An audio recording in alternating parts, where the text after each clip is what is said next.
Welcome to the Education Insights Focus on Behavior podcast. We're here to talk about all things behavior in the world of education. We take the science of behavior and break it down for educators into easily implementable steps, and we're excited to spend some time with you. Get ready to talk through behavior, what works, what doesn't work, and how we can all improve our work in schools so we as educators can be more fulfilled and our students can be more successful. Hello and welcome again to another episode of Education Insights Focus on Behavior. I'm your host, Dr. Selena Layden, and as always, I'm joined by my co-host, Daniel Irwin. Hey, Daniel. Hello. And Dr. Daria Lorio-Barston. Hi, Daria. Hi, everyone. And I would be remiss if I did not mention our producer, Emily Muse. Hey, Emily. Hello. So we're getting close to starting a new school year. Some people may already be back getting ready. Some people may be savoring those last few days of summer before the school year starts again. But we thought we would start today with a little game. So we're going to play a game that's called What Comes First? The point of the game today is that I'm going to give you a series of things that have happened in history, and Daniel and Daria are going to put them in sequence. We're going to see how they do. I also encourage you, if you're listening, to play along, and let's see how this goes. We have five events. So there's five, so you can number your papers 1 through 5 if you're writing it down. So I will give them to you, and you, like I said, put them in order of which came first to which is the most recent. So oldest to most recent. Do we all understand the rules? I'm seeing head nods, even though our listeners can't. Yes. Thank you. Okay. All right. So the first one, toothpaste was invented. Second is the sport of tug of war was introduced to the Olympics. Third, the dancing plague of Strasbourg. And while you're thinking about that, just a little bit of history to that. There was a woman apparently named Frau Troffea. I'm not sure if that's how you say her last name. She began dancing uncontrollably, and within days, dozens of others in Strasbourg had joined her, and this grew to eventually hundreds of people dancing uncontrollable to the point where people were dying of heart attacks and exhaustion and strokes. So the dancing plague of Strasbourg, fun fact. I don't mean to interrupt, but Yeah. I'm watching Daria's eyes, and I'm afraid she might be interneting. No cheating. I am jotting down notes, 1, and 2, my eyes are more that while I realize that this dancing Frau is probably not an example, but I'm thinking, how do we bring this back? Because that sounds absolutely fascinating to me. Well, I don't know that we want people dying, though. No, minus but the there's a heart great video on the attacks. internet about leadership. Well, That involves a that's dude Daniel, dancing. that's Yeah. exactly what I was thinking about, right? And then I started thinking about dance-a-thons that we have. And again, please proceed with caution. None of us are medical doctors, right? Do not recommend dancing for hours Insult your without. doctor before. Listen, in case somebody as enthusiastic as me wants to start this now, I just want to make all sorts of disclaimers. Anyway, Selena, carry on. Okay. All right, so far, for our listeners to recap, we have toothpaste was invented, tug of war was introduced to the Olympics, the dancing plague in Strasbourg.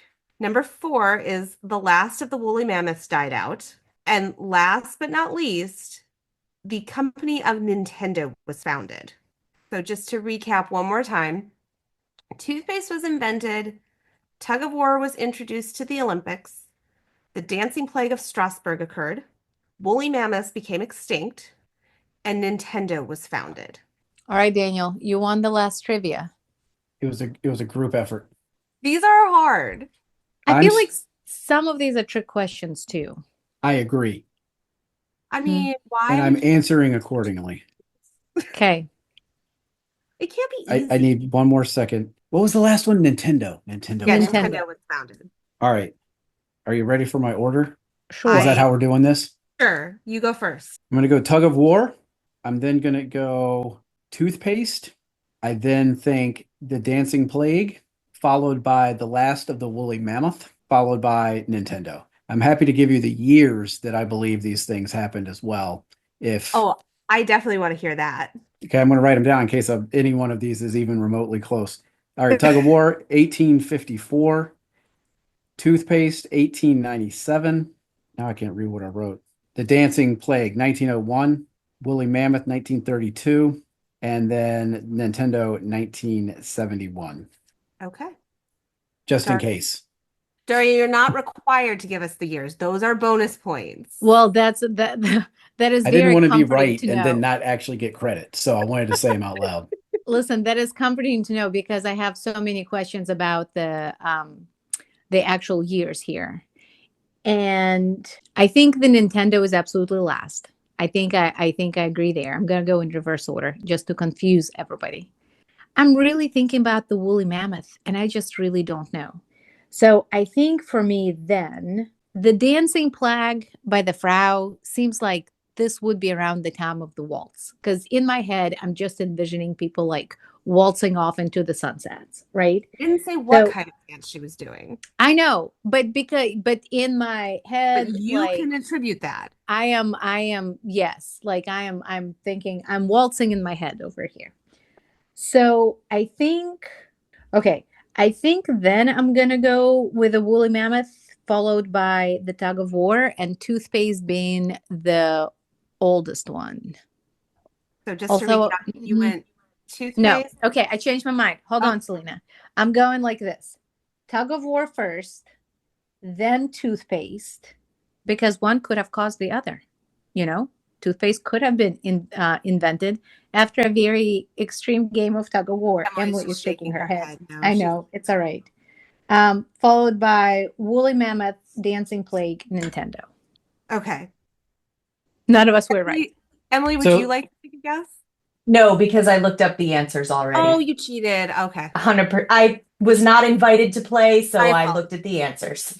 we You're appreciate your always honesty. invited to play, but I do appreciate that you were honest because if anybody guessed this on their own, and to our listeners, if any of you guessed this, I would love to hear that you got it right because this was tricky, to say the least. So Sounds like here we didn't get it right. Okay. No. the subtext Was is you woolly did not. mammoth first? Was woolly No, mammoth first? Is all no. okay. Then I I feel feel good. better about Okay, that then. go on. So the first one at 5000 BC was that toothpaste was invented by the ancient Egyptians. So 1 point for me. Apparently, it was from like powdered ashes of oxen hooves and myrrh and eggshells, pumice, and water. The pumice, I guess. I don't know. Like, You work with what you have. Okay, yeah, go I on. guess. That makes my teeth like the Hurt. pumice. It really makes my teeth hurt. Although Like better just than tug of war causing the invention of toothpaste, as Daria tried to. Well, I'm just saying it could have been. That's all. But in the end, I did list toothpaste first. Okay, go on. All right, number two. The woolly mammoth died out around 4,000 years ago. So when I did the math, about 2000 BC. My math may be slightly off on that, but I don't think it affects the order. Number three, the dancing plague in Strasbourg, which was 1518. Now, from what dance? Well, they did not say that. I am not an expert on the dancing plague of Strasbourg. I actually had heard of it before today, but I did not know much about it. Number four, Nintendo was invented in 1889. People who know about Nintendo, which I did not know the year, but I did know this thanks to my kids. Nintendo was originally a playing card company. So their first invention was not the video game that we are all used to, or the video game system we are all familiar with today, but they were a playing card company. And then last but not least was tug of war was introduced to the Olympics in 1900 and apparently remained around until 1920. Now, if any of those dates are incorrect, then you can thank Google. But that is what Google has told me. Selena, wait a minute. What was the year on the Nintendo? 1889. Okay. All right. Which Yeah. came before 1900. Okay. I am just fascinated and will now be wrapping up this podcast so I can learn about the dancing plague of 1518. I know.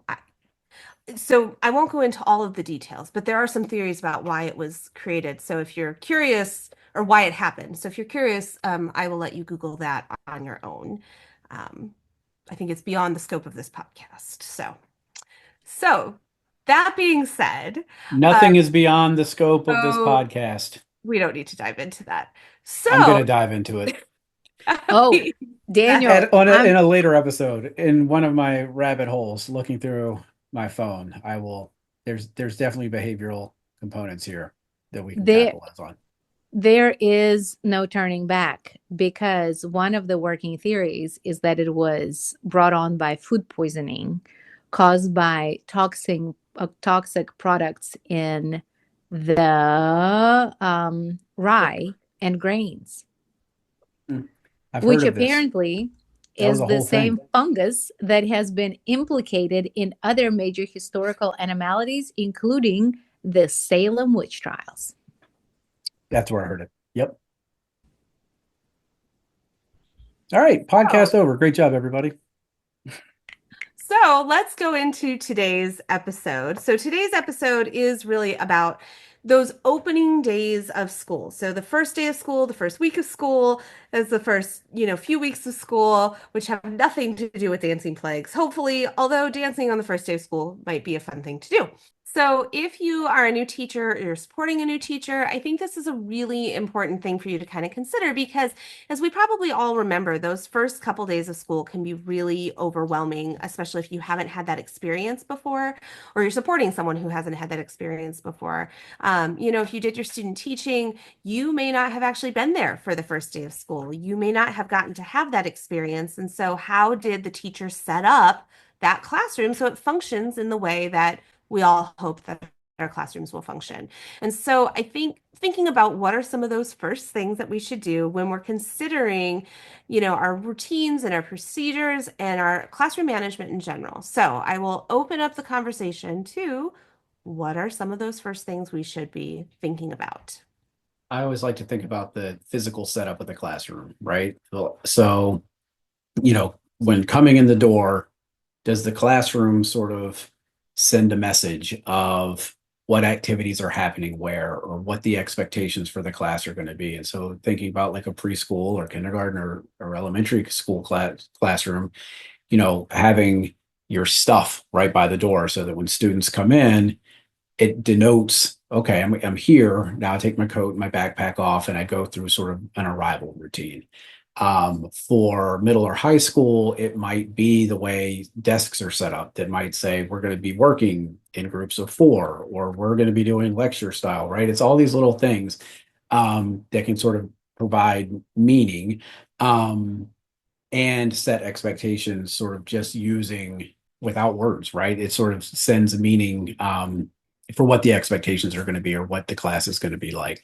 So that's one of the things I think about first. And for those early elementary classrooms and even middle school classrooms, labeling parts of the classroom for what activities are going to be done there so that there's a visual for everybody to be able to see and kind of know this is where we do whatever. Blanking on activities in classrooms like there's a lack of them. But this is where we're going to read. This is where we're going to do silent reading. This is where you're going to work with the teacher one-on-one or in a small group, right? So just kind of thinking through the setup and making sure you can see all the areas of the classroom so that, kids can't hide and sneak out or whatever. But that's sort of the first thing I think about. Yeah, so Daniel, to add to that, I think the physical environment, we have a tendency to think about like the position of the desks, right? And I appreciated how you elaborated that to cover some additional pieces like labeling parts of the class. I think it's really important to think through what are your personal values in teaching? How do you want the kids to show up? How do you want to show up? And then almost backwards plan to make sure that even your classroom layout aligns to those values. So if you want to make sure that this is a classroom where kids are collaborating a lot and are interacting with each other frequently, then your physical environment has got to make sure that there is space for that, right? Then I think about even classroom decorations. I'm a firm believer into decorating with a very specific purpose. So I know we all like having our inspirational quotes and whatever else that may bring joy into our lives. But I think we also need to think about what is the function of all the things that we are displaying in the classroom. And I think it's important to think about representation of the visuals and who is represented across all the visuals. What are the visuals communicating? What kind of place is this? If your inspirational quotes are all about structure, then are you going to get the most creative answers from your students, right? And there's no right or wrong reason or decorations per se, but I think you just have to be mindful to make sure that your classroom layout and all pieces that go into it really help contribute to the narrative and to your classroom story. I think the other thing that is helpful when you're thinking about the physical layout is thinking about the movement. How will you engage in active supervision? Can you actually walk through the desks, right? Will your students be able to? Where are they going to put their things like backpacks and their belongings? And the more teachers can think about all parts of the day, the more they can start designing some of the systems for the procedures. Where will kids turn in their homework if they will have homework, right? Where will kids get the supplies from? What happens if a kiddo is absent? How will that be denoted in the classroom, or where can they get the work if they are late, right? I think all of those things. So I think that for the physical structure, there's the desk arrangement and the physical actual desk pieces, but I think there's a whole lot more to make sure that the spaces are welcoming and are conducive to inclusive educational practices, and that they are representing who you are as an educator and who you want the learners to be.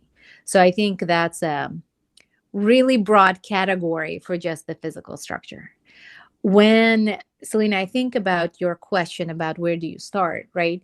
And I hope that where you start is having been into the building, having come into the building about a week before, so you can set all of this out. Because if you're coming into the school the first day of school and you're entering along with the students, you might be in slight trouble. But I think about those universal classroom practices, right? And I think that it can sound really overwhelming, all the things that have to be done in the classroom before students enter. But I think that the more of all the things you can plan for, the more beneficial it will be. I think about the rules and expectations, or as I very firmly prefer to call them, community agreements, as a really big part about inviting teachers to think about who and how will design them, right? Are you going to be the teacher who says, this is my classroom and these are my expectations? Or will you facilitate the discussion of, this is our classroom and what will our community agreements be? Because as you all know, I'm a firm believer in doing things with people rather than for people and to people. And I think it's really important for students any age, whether they are preschool or seniors coming into your spaces, to co-construct some of these community agreements as to, these are the ways that we will interact with one another in this space in our journey towards learning. So I think depending on the age, we have to be very thoughtful, because if you're a young learner at the age of 3 coming in through the doors, you're not likely to be able to answer the question well of, what community agreement would you like? What helps you to learn, right? Do I need to do a little bit of scaffolding there? I think it's also very reasonable to say, listen, these are the things that I need an educator. Here are some my expectations. Here's what I invite you to have as community agreements together. What are the things that you need from me to be able to learn best? And what are the things that you need from each other to be able to learn best? And then I think that there may have to be a little bit of massaging and looking at the themes based on what the students give you to make sure that it is reasonable. But I do think that the more you can include students in setting up those rules, expectations, or community agreements, whatever you prefer to think of them, I think that's a really great starting point, because they serve as anchors in the classroom. Right? This is something that we are going to continue to return to, and this is something that other strategies will have to be dependent on. Yeah, and I think one of the things I would encourage, if you're a new teacher, if you've been teaching for a while, or if you're supporting someone who is a new teacher, I encourage you to kind of walk through what you think your day is going to look like, right? So, and when I say walk through, I actually mean physically walk through it. Like, okay, so if I'm sitting here and we have to get to here, how do we have to do that? Where do we have to walk through the halls? What do I have to have as far as materials are concerned? Because by having that experience, we get to kind of, we haven't really talked much about task analyzing, but we can task analyze, which is really taking those steps of every task that need to occur to successfully complete that task so that we can be prepared for what is going to be required. And so if we know that we have lunch at whatever time, well, how do we physically get from the classroom to lunch? Okay, then what do I need to teach my students to help them be prepared to walk through the hallways and in a successful manner? And oh, we're walking by the fish tank. That's great. Then what are my rules and procedures about walking by the fish tank? You're welcome to look, don't touch, whatever the rules and procedures may be. I think even in high school, thinking through, okay, I have, um, in high school, I have different blocks, right? And so thinking through, okay, block one ends at this time. What do I need my students to be able to do before the end of the block? Those kinds of things. Because, like I said, I think when we physically make ourselves go through our day, it does help us think about those points that we may not have fully considered. So we know what procedures and routines we're going to have to teach or reinforce or work on. I think that's the key piece too, right? Is thinking about how many of the classroom behaviors are going to be your routines. And I think with routines, we have a tendency to think about procedural things first. And I would encourage everyone to think about absolutely, yes, we need to know how will you request to go to the restroom? Is it going to be an online ticket you fill out? Do you have one of those old fashioned bathroom passes that you carry? But I think that there is another piece about thinking about the routines that you want to have and beginning to lay the foundation and building your systems, which you then teach and reinforce, right?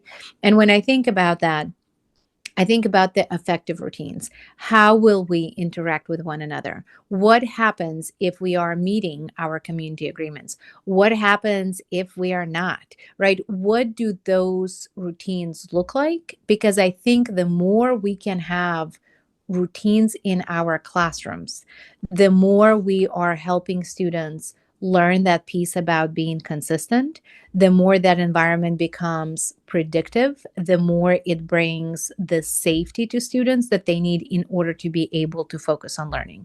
And I don't mean saying, well, everything will be so incredibly structured that there is no room for innovation and creativity.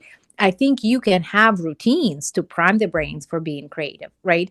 I think those two things aren't exclusive of one another at all.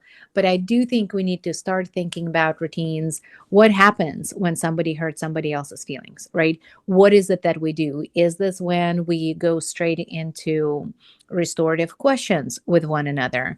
Are we going to start every day with some version of a morning meeting or a morning circle?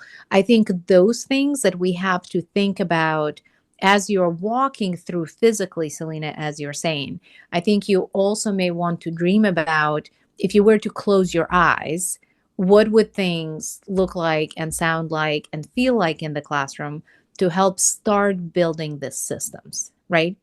Of course, then you have to teach them, reinforce them, redirect kiddos as needed. All of that will come.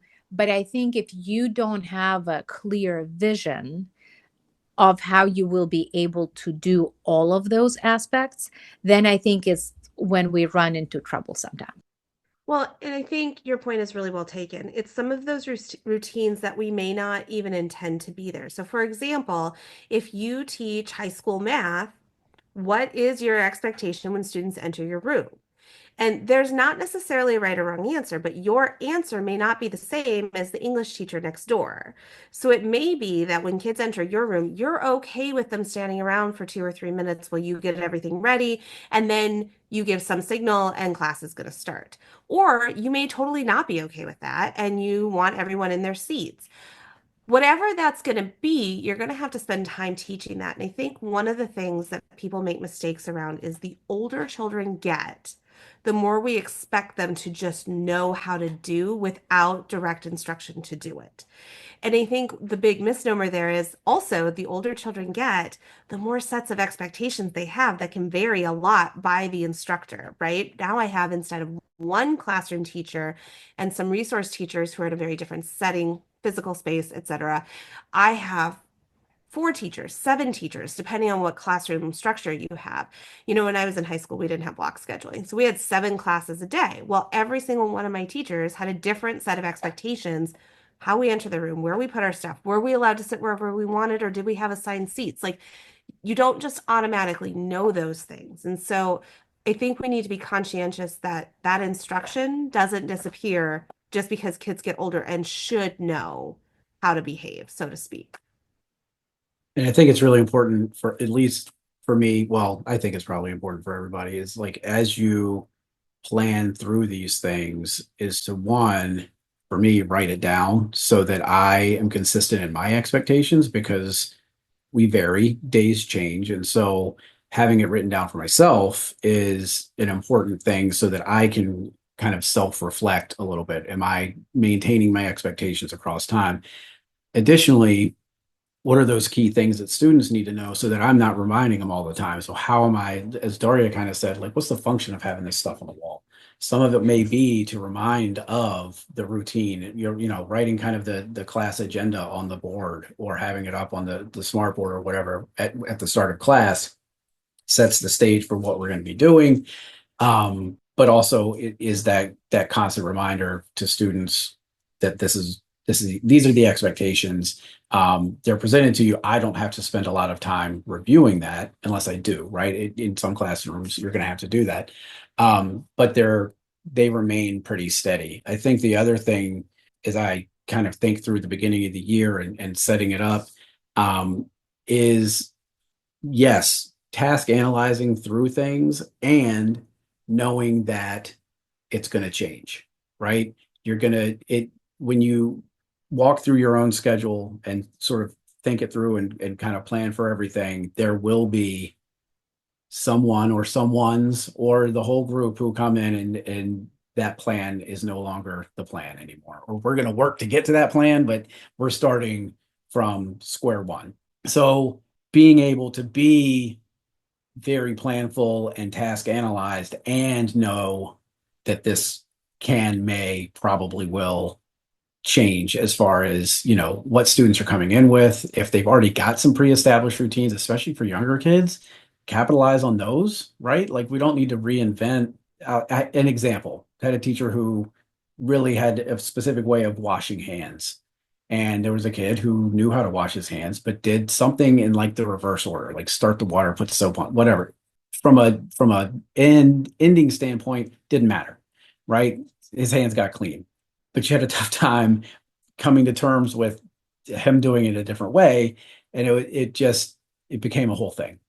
So having that flexibility and understanding like what the goal is of the routine or of the instruction or whatever, and if we're getting there, we're getting there.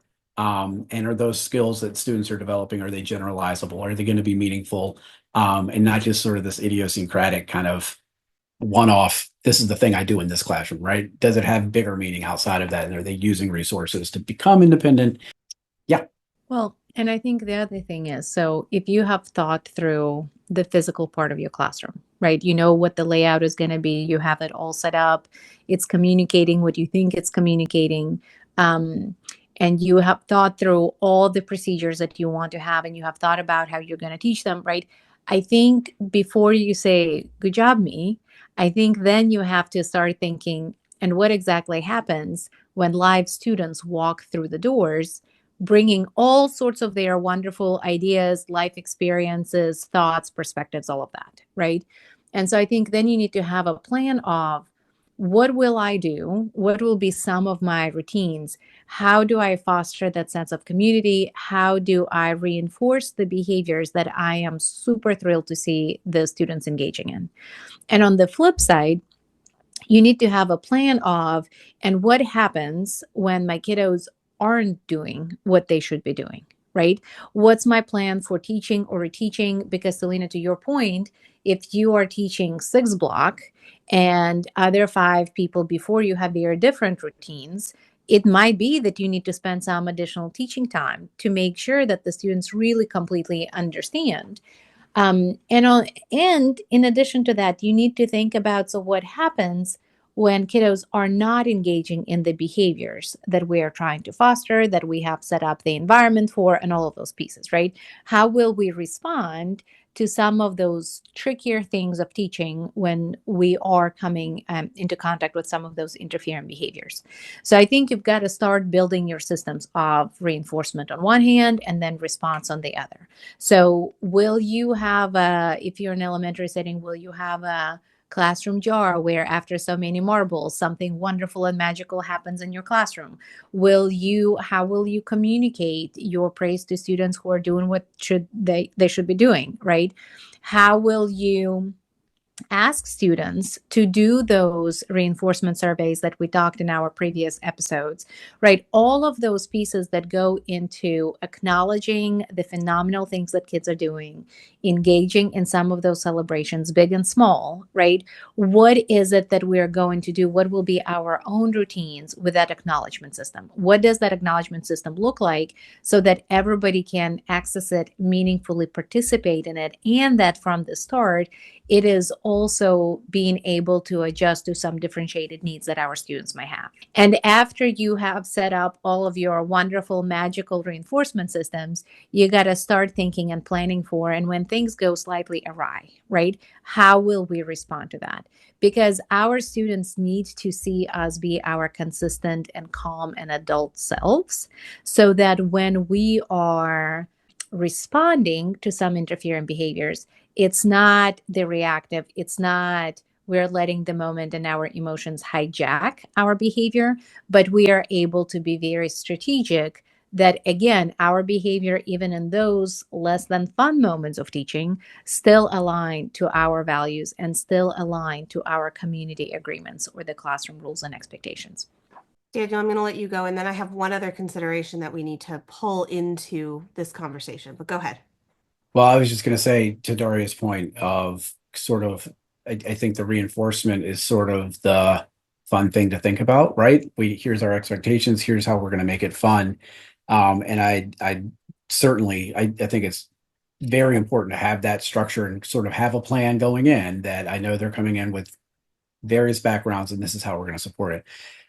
From a mental wellness standpoint, I think it's equally, if not more important, to really, like you said, think about those reactive strategies you're going to use and how you're going to use them, and even practice using them, and using neutral tone of voice, using and being able to task analyze for yourself what that's going to look like, and how are we starting with redirection, and how are we, doing some behavior specific praise for kids who are doing the right thing, and seeing where that works, and gradually, systematically increasing, not the severity, but like the intensity of what a redirecting procedure might look like, or a correction procedure when there are errors made, and making sure we're kind of, I think being able to develop that system and really develop those strategies that you're going to use that align with your personal values and how you intend to support students who are making behavioral errors. Having that system in place can give us a sense of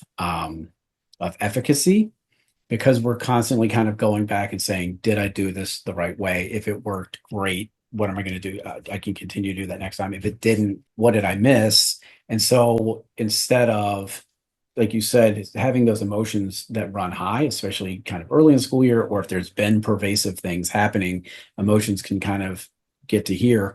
I'm holding my hand above my head, by the way. That's where emotions are.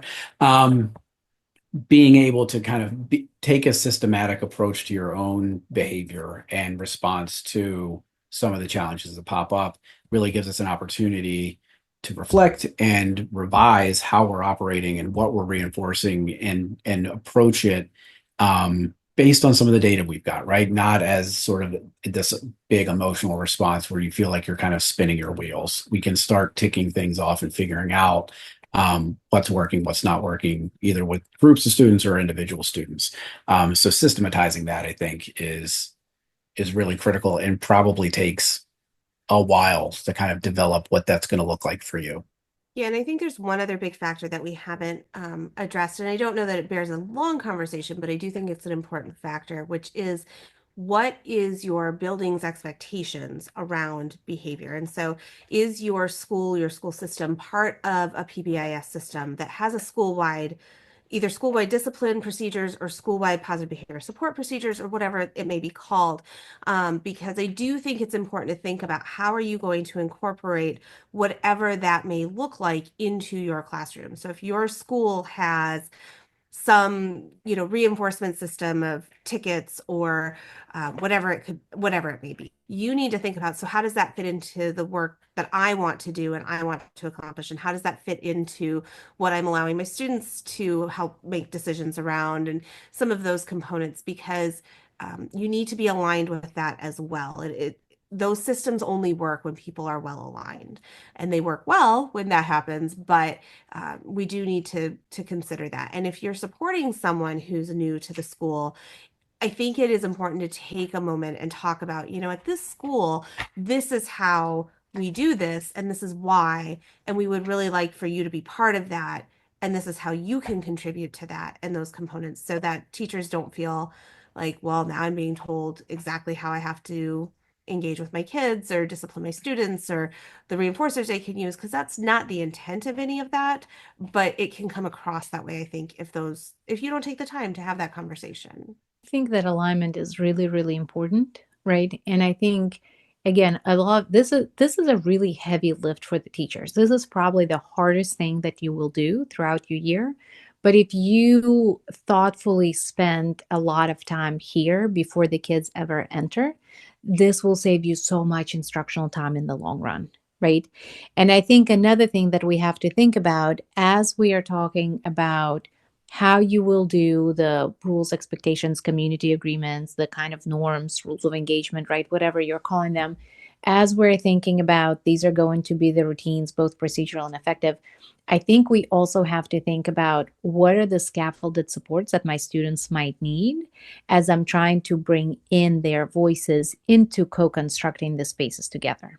Because I think a lot of times our students come and they have at times been trained to the adults run things. This is how things do. Adult will tell me what to do and I'm expected to do it, right?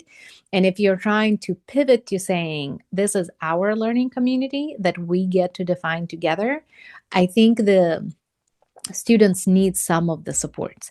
They might need to have some scripts. They might need to have some sentence starters. You might need to explicitly teach of, hey, we're going to develop a routine that works for all of us. Here's kind of what I am thinking, right? This is the routine that would work for me. What will that look like for you? So the more you bring in the voices, which is I'm a huge proponent of, the more you just need to plan for what will that look like? How will they do it? And what supports do they needed so that you are not faced with, I don't know, when you ask students, well, how do you learn best? Right. So I think that there are these kind of moving pieces. And I think the foundational piece is, yes, making sure you're aligning it to the bigger systems of your school.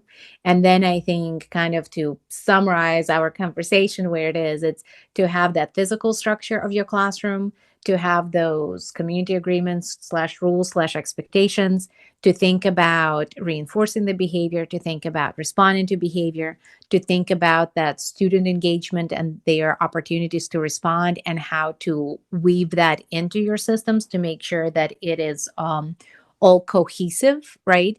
And that it is a system that works for everything. And then the last piece that I would throw in there is most of those things are not going to be as effective as you want them to be if you haven't purposefully created spaces for building relationships, not just for you to build those relationships with the students, but also to have embedded opportunities for students to build those relationships with one another. So whether you're thinking about, I am going to always greet my students at the door because that's going to be my one opportunity to quickly check in, Is the next thing that happens is when they walk into the classroom and their bell ringing or whatever morning assignment they have, can that be something that gives them an opportunity to connect with one another? Before we jump into the content, can we take a moment to have 30 seconds each person to talk about your day? Because let's be honest, kids are going to do that anyway, right? So we can either leverage that to help make sure our systems are meeting their needs, or it might be a little bit of a struggle bus later on. Kind of on that same note, Daria, is really thinking about helping. So we've created a classroom that helps communicate who we as a teacher are and our expectations and things of that nature, but really working with students to help them have a voice. And, we talked about preference assessments, which is a great way to kind of get to know kids and families and understand what's going to be motivating to kids, and that opportunity to sort of build some rapport there. But also just their interests, their things that they feel that they're good at, right? This is all this I'm determined one pager, right? And really being open and honest and really making it part of the classroom that we do talk about what areas where we need help and we are there to support each other, right? That's that culture, and it's giving some voice to students. To asking for help isn't a bad thing. We're here to help. This is what school is, and making that just part of the ongoing conversation and ongoing support that's available to kids to really think about whether it's an IEP accommodation or I need bullet points. That helps me pick up information better, right? Or I need some sort of other graphic, or right, just giving kids that voice and understanding like where you're going to be able to offer that and making that part of the development of routines and the development of sort of your school day. Yes, I'm determined. Good day plan. One pager. All right. So with that, I think, Daria's point is well taken. This is a heavy lift. And even if you've been teaching for 20 years, I think this is still a heavy lift, right? Because every class is different. Every year brings new considerations and things to think through. And so whether or not you are a brand new teacher, if you have been teaching a long time, if you are supporting someone who is earlier on in their career, I do think that these are good things to think about. And so as you're hopefully not too overwhelmed, we do have a resource that we want to highlight today that may help put some of this in perspective for you. So Daniel, I think you have our commercial for today. I do. And today's free commercial, non-sponsored advertisement is for the trauma-informed classroom management self-assessment tool for classroom teachers, specifically what they're calling the Baker's Dozen. And it's a trauma-informed self-assessment for teachers, and it can be used in a number of different ways. One is sort of an outline. So we've talked a lot about setting up your classroom, and it can provide a really good outline for things to consider as you're planning for the start of the school year. It outlines 13 kind of different practices that are part of classroom management, right? So thinking about the students you're getting, the trauma exposure they may have had, and thinking about how you're managing the classroom. Things like, am I providing enough time to interact with my students outside of instructional time to help build rapport? Am I giving them multiple ways to respond? How am I responding? A lot of these have come up sort of in our conversation today, but it's a self-rating, and it gives you the opportunity to sort of take a second and reflect back. So you can use it as part of planning.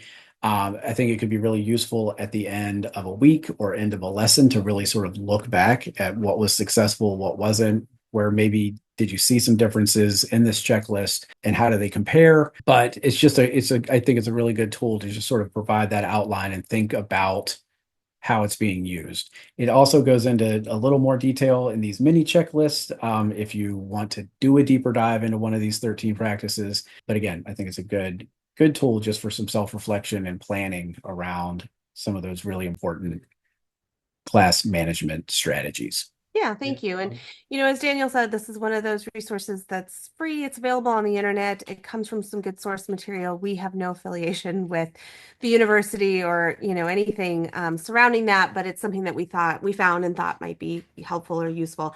There are others. A quick Google search certainly would bring you a lot of different options. So find one that you like that helps fit your needs.